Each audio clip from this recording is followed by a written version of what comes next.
तो यहाँ पे जिन्होंने रेरा कर लिया है उनको भी ये पता होगा, ये रेरा टाइमलाइन, ये फ्लो चार्ट मैंने बनाया है। यहाँ से आपको जो नए लोग हैं उनको भी समझ आ जाएगा, जो पुराने हैं उनको तो पता ही है ये चीज़, लेकिन उनके लिए भी कुछ नई चीज़ मैं बताता हूँ। देखो ये शुरुआत होती है, बहुत सारे लोग कॉल आता है कि सर मुझे रेरा लाइसेंस बनाना है, तो उनको लगता है कि पहले जैसा था कि हमने KYC सबमिट किया, 11,000 सबमिट किया, पैसा पेमेंट किया, हमारा लाइसेंस आ गया। ऐसा नहीं है, अभी इसमें बहुत सारे चेंजेस आ गए। तो सबसे पहले शुरुआत होती है हमारी ट्रेनिंग से। आपको ट्रेनिंग लेना होता है। ट्रेनिंग में क्या होता है वो भी हम लोग इसको डिस्कस करेंगे। तो अभी इन शॉर्ट हम लोग पूरे साइकिल को समझ लेते हैं कि आप ट्रेनिंग लोगे पहले। अगर किसी को नहीं दिख रहा है तो यहाँ पे प्लीज आ सकते हैं, जिनको देखना है। कुर्सी थोड़ा सा इधर एडजस्ट कर लें।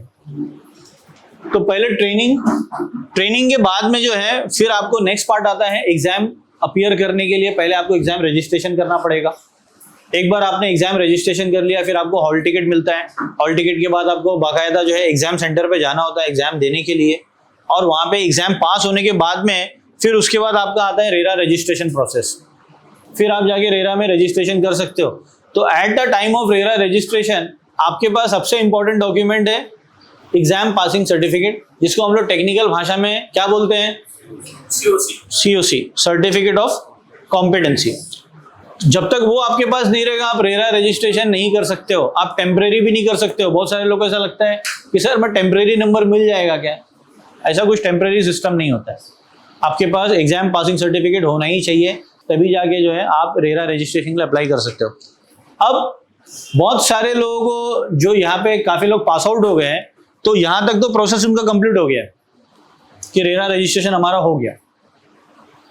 बट ऐसा नहीं है, ये आपका लास्ट नहीं है। अब इसके बाद भी एक स्टेप आता है। वो स्टेप जो है वो है कंप्लायंसेस का। आपका एक बार रेरा नंबर आ गया, आपका रेरा रजिस्ट्रेशन हो गया, मतलब ऐसा नहीं कि आपका काम खत्म हो गया है। अब आपको कंप्लायंसेस करते रहना है।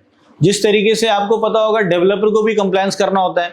तो डेवलपर के कंप्लायंस को क्या बोलते हैं हम लोग, डेवलपर का जो कंप्लायंसेस होता है उसको हम लोग हर 3-3 महीने में अपलोड करना होता है ना, क्या बोलते हैं उसको हम लोग, क्या बोलते हैं, क्वार्टरली प्रोग्रेस रिपोर्ट, QPR। जिन्होंने ट्रेनिंग ले लिया, एग्जाम पास किया है, आता है ना QPR। तो QPR में 3 टाइप के फॉर्म होते हैं। क्या फॉर्म नंबर है वो, एक बार रिवीजन भी हो जाएगा पुराने लोगों का।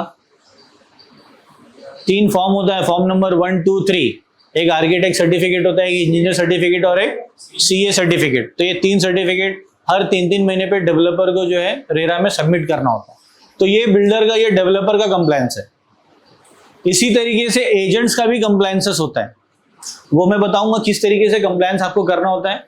तो इन शॉर्ट यहाँ पे मैं आपको साइकिल समझा रहा हूँ कि आपने ट्रेनिंग लिया, आपने एग्जाम दे दिया है, पास हो गए, आपने रेरा रजिस्ट्रेशन किया और आप रेगुलर कंप्लायंसेस कर रहे हो। अब ये जो आपको वैलिडिटी मिलती है रेरा रजिस्ट्रेशन और जो एग्जाम पासिंग की जो वैलिडिटी होती है, ये होती है सिर्फ 5 सालों के लिए। तो 5 साल के बाद में वापस से साइकिल फिर शुरू हो जाएगा। तो it's like a cycle, continuous cycle. तो ये काफी लोगों को पता नहीं है। जो एग्जाम पास हो गए, जिनका रेरा आ गया, उनको लगा कि अब हमारा क्लियर हो गया, अब हम लोग निवांत है, अब बिंदास धंधा करेंगे, लाइफ लॉन्ग एंजॉय करेंगे। ऐसा नहीं है। फिर 5 साल के बाद में आपने देखा रहेगा तो रेरा में आपको सर्टिफिकेट पे वैलिडिटी लिख के आती है। आपको जो एग्जाम पास जब आप करते हो तो एग्जाम पासिंग सर्टिफिकेट पे भी वैलिडिटी लिख के आती है कि this certificate is valid for 5 years. तो मतलब 5 साल के बाद दोनों की वैलिडिटी खत्म हो जाएगी, और वो वैलिडिटी के बाद में फिर आपको ये प्रोसेस से गुजरना पड़ेगा। फिर आपको एग्जाम देना पड़ेगा, ट्रेनिंग लेके एग्जाम देंगे, फिर वैसी से। तो अभी हम लोग इंडिविजुअली हम लोग समझते हैं कि ये स्टेप को थोड़ा सा, काफी लोग ऐसे हैं जिन्होंने अभी तक ट्रेनिंग वगैरह नहीं लिया है, तो उनको थोड़ा सा और एक स्टेप बाय स्टेप हम लोग समझा देते हैं। नेक्स्ट हम लोग देखते हैं कि जो सबसे पहला पार्ट है आपका ट्रेनिंग। अब ट्रेनिंग में मैं अगर आपको बात करूं कि सबसे पहले ट्रेनिंग जो होता है वो ऑनलाइन भी हो सकता है, ऑफलाइन भी हो सकता है। उसमें आपका 20 आवर्स का सेशन किया जाता है। अब वो 3 दिन में हम लोग उसको डिवाइड कर सकते हैं। सुबह से लेके शाम तक हम लोग सेशन चला के 3 दिन में कंप्लीट करते हैं। वो 20 घंटा हम लोग कंप्लीट करते हैं। वो 20 आवर्स में जो है हम लोगों को 10 चैप्टर है रेरा ने प्रिस्क्राइब किया है, हैंडबुक पे सारा वो डिटेल्स दिया गया है, उसको हम लोग डिस्कस करते हैं। और एग्जाम में मोर और लेस उसी के ऊपर क्वेश्चंस आते हैं। अब एग्जाम में जो क्वेश्चंस आते हैं वो जो हैंडबुक है उसमें से आएंगे, और बाकी क्वेश्चन आपके प्रैक्टिकल एस्पेक्ट की तरफ से क्वेश्चन आते हैं। जैसे प्रैक्टिकल आप डील कर रहे हो तो आपको पता होना चाहिए स्टैम्प ड्यूटी कितना आएगा, रजिस्ट्रेशन चार्ज कितना होगा, जीएसटी कितना लगता है। तो ऐसे प्रैक्टिकल नॉलेज जो रहते हैं वो सारे रिलेटेड ही क्वेश्चंस आते हैं। मतलब अगर कोई एस्टेट एजेंट है जो 5 सालों से काम कर रहा है और प्रैक्टिकल अच्छे से कर रहा है, काम कर रहा है, तो वो आसानी से जो एग्जाम पास हो जाता है। तो ये आपका ट्रेनिंग होता है जिसकी आपको ऑनलाइन ऑफलाइन दोनों की फैसिलिटी होती है, प्लस इसकी एक फीस होती है जो आपको पे करना होता है जहां से आप ट्रेनिंग ले रहे हैं। तो ट्रेनिंग के लिए जो है अलग अलग इंस्टीट्यूशन है जिनको रेरा ने परमिशन दिया है इस टाइप की ट्रेनिंग कंडक्ट करने का। उसमें से एक जो है RAGC का आपने नाम सुना होगा, रुस्तम जी एकेडमी। काफी लोग यहाँ पे जो पुराने लोग हैं वो वहीं से उन्होंने ट्रेनिंग कंप्लीट भी किया होगा। तो आप लोग बाकी लोगों की जानकारी के लिए कि आप जो फीस पेमेंट करोगे वो रुस्तम जी को पेमेंट करते हो 5,900। तो वहां पे आपकी ट्रेनिंग कंप्लीट होती है। ट्रेनिंग कंप्लीट होने के बाद में फिर आपको सर्टिफिकेट मिलता है। अब वहां पे मैं एज अ ट्रेनर भी रहता हूँ, काफी मेरे पास अवेलेबिलिटी होती है टाइम की, तो मैं भी बैचेस को ट्रेन करता हूँ। तो एक बार जब हम लोग ट्रेनिंग जब आता है ना, तो ट्रेनिंग में हम लोग फिर इन डेप्थ डिस्कशन करते हैं रेरा के एक्ट के बारे में, सेक्शंस के बारे में। जो 10 चैप्टर्स हमको बताए गए हैं उसको हम लोग डिटेल में समझते हैं, और रेरा हमसे क्या क्या कंप्लायंसेस चाहता है, रेरा हमारे लिए क्या रिस्पॉन्सिबिलिटी रखा है, क्या ड्यूटीज है हमारी, डेवलपर की क्या ड्यूटीज है, कस्टमर की क्या ड्यूटीज है, वो सब हम लोग जो है उसमें 10 मतलब वो 20 20 आवर्स का जो सेशन होता है उसमें हम लोग सारा चीज डिस्कस करते हैं। तो ये है आपका इन शॉर्ट मैंने ट्रेनिंग के बारे में आपको बताया। इसके बाद जो प्रोसेस होता है वो आपका आता है एग्जाम रजिस्ट्रेशन। आप एग्जाम के लिए अप्लाई करते हो, ऑनलाइन पोर्टल से आपको अप्लाई करना होता है। एग्जाम अप्लाई करने के टाइम पे जो है उसकी फीस होती है 1500 रुपीज, 1500 रुपए, जो आपको डायरेक्ट एग्जाम पेमेंट में वहां पे आपको डायरेक्ट पे करना होता है वो।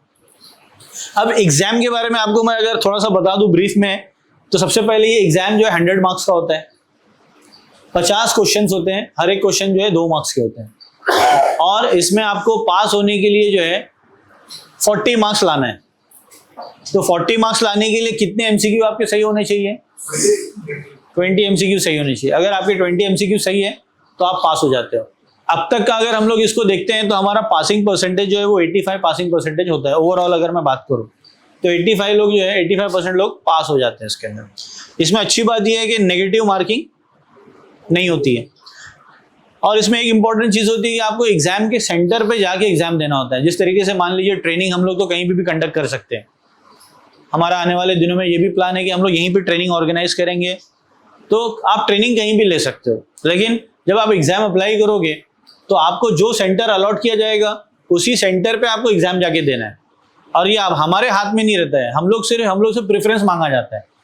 अब हम लोग प्रेफरेंस तो देंगे, लेकिन जरूरी नहीं कि हमने जो प्रेफरेंस को दिया वहीं पे हमको सेंटर आएगा। सेंटर ओवरऑल मुंबई में कहीं पे भी आ सकता है, आपको वसई, विरार, पनवेल कहीं पे भी आ सकता है। तो वहां पे आप जाते हो, वहां पे 1 घंटे का एग्जाम होता है, पीसी पे ही एग्जाम देना होता है, ठीक है। तो वो सारी चीजें जिन्होंने एग्जाम दिया है तो उनको ये चीज पता होगी, जिनके लिए नया है उनके लिए जानकारी मैंने बताया। तो इस टाइप का आपका एग्जाम का प्रोसेस आपका कंप्लीट कर लेते हो आप, और आप एग्जाम पास कर लेते हो, तो आपको फिर वहां से जो है सर्टिफिकेट ऑफ कॉम्पिटेंसी इशू हो जाता है। देन उसके बाद में आता है रेरा रजिस्ट्रेशन पार्ट। ये सबसे इंपॉर्टेंट पार्ट है, इसको हम लोग समझते हैं। जिन्होंने कर लिया है उनके लिए भी कुछ इसमें एडिशनल मैं इंफॉर्मेशन देता हूँ। देखिए अभी यहाँ पे अलग अलग लोग यहाँ पे as a real estate agent काफ़ी सालों से प्रैक्टिस कर रहे होंगे, तो उनको ये सारी जानकारी बहुत इंपॉर्टेंट है। अभी जैसे फॉर एग्जांपल अभी यहाँ पे हमारे हितेश भाई बैठे हैं, हितेश जगासिया। अभी हितेश भाई आपका जो रेरा नंबर आपने लिया, रेरा लाइसेंस आपने लिया बराबर, आपका पहले भी था?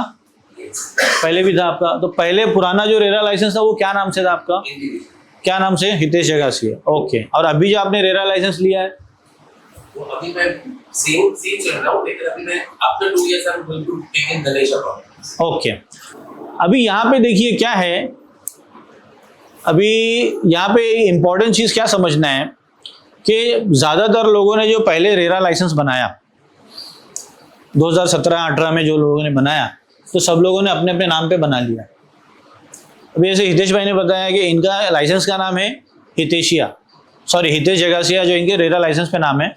बट ये जो बिजनेस करते हैं, जो इनका बिजनेस का जो नाम है, फर्म का जो नाम है वो है गणेशा प्रॉपर्टीज। तो ऑफिस के बाहर जो बोर्ड लगा है वो है गणेशा प्रॉपर्टीज का, बट लाइसेंस जो है, लाइसेंस पे गणेशा प्रॉपर्टी नहीं लिखा है, गणेश वहां पे लिखा है, इतने जगह सी है। तो ये डिस्क्रिपेंसी जो है रेरा ये समझता है। तो रेरा बोलता है कि जो आपके बोर्ड के ऊपर नाम है वही नाम आपके लाइसेंस पे भी होना चाहिए। अब यहाँ पे काफी लोग ऐसे होंगे भी जिनके फर्म के नाम पे रेरा नंबर होगा। ऐसा कोई है यहाँ पे जिसका फर्म के नाम पे? Okay good. आपका क्या फर्म का नाम है सर?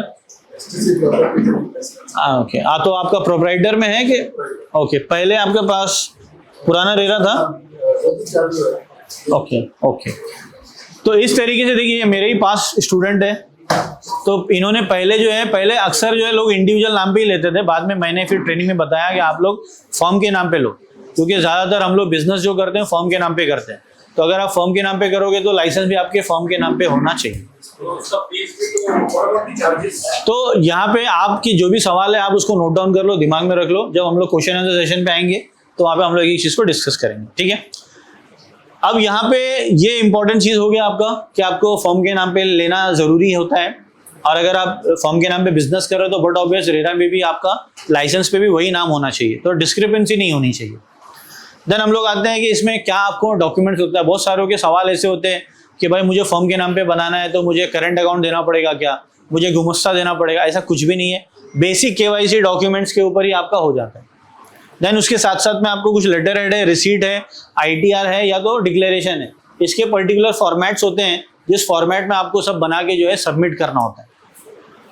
देन ये नॉर्मल प्रोसेस अगर हम लोग देखते हैं तो 30 to 60 डेज में आपका जो है रेरा बन के आ जाता है। देन इसमें रेरा की जो फीस है, जब आप इसको रजिस्ट्रेशन करने जाओगे तो आपको एक फीस पे करना होता है जो 11,121 होता है। ये आपको डायरेक्टली रेरा को पे करना होता है। और उसके बाद में जो आपको मिलता है तो ये आपकी 5 years वैलिडिटी के साथ में आपको मिलता है। तो ये एक ब्रीफ में मैंने आपको बता दिया कि रेरा रजिस्ट्रेशन जो है ये आपके एग्जाम पास होने के बाद में नेक्स्ट स्टेप होता है जो आपको ध्यान में रखना है।